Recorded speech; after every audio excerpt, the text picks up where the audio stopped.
Voice తీసుకుంటాను.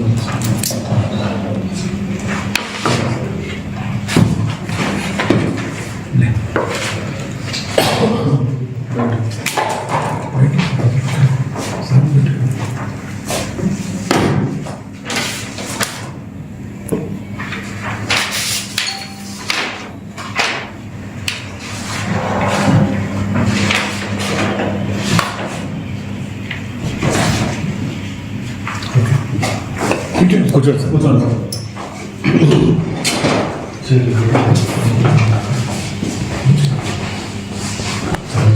కూర్చోండి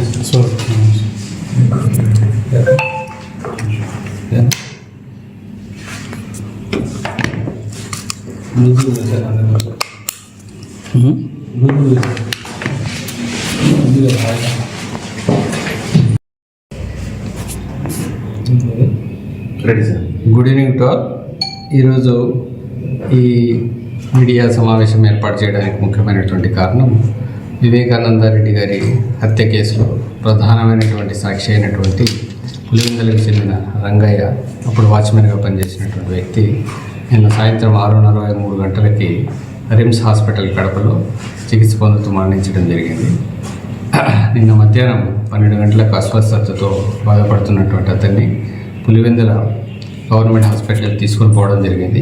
అక్కడ నుంచి రిమ్స్కి తరలించడం జరిగింది. రిమ్స్లో చికిత్స పొందుతూ మరణించారు. ఈ యొక్క వివేకానంద రెడ్డి హత్య కేసులో ప్రధానమైనటువంటి ముద్దాయి చనిపోవడం ఒక హై ప్రొఫెషనల్ మర్డర్గా మనము అనుమానిస్తూ ఉన్నాము. దీంట్లో భాగంగా బ్యాక్గ్రౌండ్లో ఎవరి ప్రమేయం ఉంది, అదేవిధంగా ఈ అనుమానాన్ని అన్ని కోణాల్లో కూడా దర్యాప్తు చేయడం కోసము ప్రయత్నాలు చేస్తూ ఉన్నాము. దీంట్లో భాగంగా ఇంతకుముందు కూడా ఇదే విధంగా ప్రధానమైనటువంటి సాక్ష్యం 2019 నుంచి 24 మధ్యలో 5 నుంచి 6 మంది చనిపోవడం జరిగింది. అందులో భాగంగా శంకర్ రెడ్డి 2019లో చనిపోవడం జరిగింది. అదేవిధంగా గంగాధర్ రెడ్డి 2022లో చనిపోవడం జరిగింది. వైఎస్ అభిషేక్ రెడ్డి 2024 సెప్టెంబర్లో చనిపోవడం జరిగింది. నారాయణ అనే వ్యక్తి చనిపోవడం జరిగింది. ఇప్పుడు రంగన్న 2025 మార్చిలో చనిపోవడం జరిగింది. ఇంతకుముందు కూడా సాక్షులు చనిపోయిన క్రమంలో పోలీసులు వాళ్ళు చనిపోయారు, సిబిఐ వాళ్ళ ద్వారా చనిపోయారు అనేసి విధంగా అసత్య ప్రచారం చేస్తూ ఉన్నారు. దీన్ని అన్ని కోణాల్లో దర్యాప్తు చేస్తూ ఉన్నాము. దీని వెనక ఎవరున్నారు, ఎందుకు ఇలా చేస్తున్నారు, ఆ ప్రధానమైనటువంటి కేసులో భాగంగా దీన్ని కప్పిపుచ్చే ప్రయత్నాలు ఏమైనా జరుగుతున్నాయా అనే అన్ని కోణాల్లో కూడా ఈ కేసుని దర్యాప్తు చేయడం జరుగుతుంది. దీనికోసం ఒక ప్రత్యేకమైనటువంటి టీంని ఏర్పాటు చేయడం జరిగింది. ఆ టీం సైంటిఫిక్గాను మిగతా అన్ని రంగాల్లో అన్ని డాక్యుమెంట్స్ని వెరిఫై చేయడం జరుగుతుంది. ఆ కేసు ఇన్వెస్టిగేషన్ని త్వరితగతిన కంప్లీట్ చేయడం జరుగుతుంది.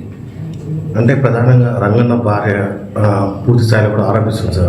ఆమె కేసు కూడా నమోదు చేశారు. ఇప్పుడు దాని మీద ఎటువంటి చర్యలు? ఆమె అనుమానాస్పద కేసు కింద కంప్లైంట్ ఇవ్వడం జరిగింది. ఆమె కేసుని బేస్ చేసుకొని అనుమానాస్పద మరణం కింద కేసు రిజిస్టర్ చేయడం జరిగింది. దీంట్లో వాస్తవాలన్నింటినీ కూడా అన్ని సైంటిఫిక్ యాంగిల్స్లో అనాలిసిస్ చేసి స్పెషల్ టీమ్తో అనాలిసిస్ చేసి బయటికి తీసుకురావడానికి ప్రయత్నం చేస్తాం.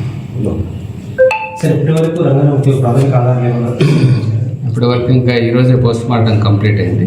దాంట్లో ఉన్నటువంటి రిపోర్ట్ కావచ్చు, ఇంకా ఫర్దర్ ఇన్వెస్టిగేషన్ కంటిన్యూ అవుతుంది. దాన్ని క్షుణ్ణంగా మరింత నిశ్చితంగా లోతుగా దర్యాప్తును కంటిన్యూ చేయడం జరుగుతుంది. కోవిడ్ రెడ్డి తర్వాత శ్రీనివాసరెడ్డి కూడా గతంలో అనుమానాలు వ్యక్తం చేశారు. వాటి కాస్త టైం బౌండ్ అయిపోయింది.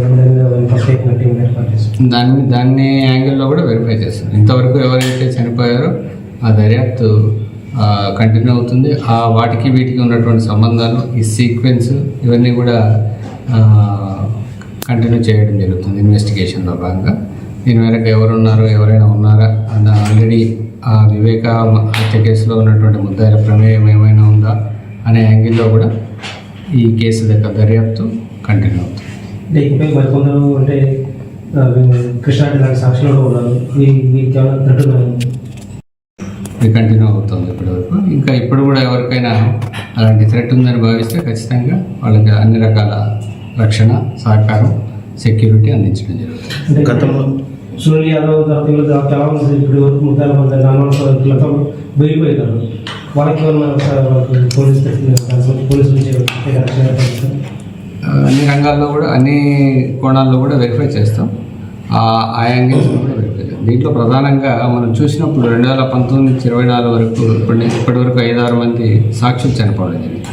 కాబట్టి సాక్షులు ఎందుకు చనిపోతున్నారు, దీని వెనక ఏమైనా ఉందా, ఏ కారణాలతో చనిపోయారు, ఏ పరిస్థితుల్లో చనిపోయారు అనేటివి ఆరోగ్యకరమైనటువంటి కారణాల వెనుక 5 సంవత్సరాల్లో 5-6 మంది చనిపోవడం అనేటటువంటిది ఒక విస్తుగొలిపే విషయంగా భావిస్తూ దర్యాప్తును కంటిన్యూ చేయడం జరుగుతుంది. ఓకే.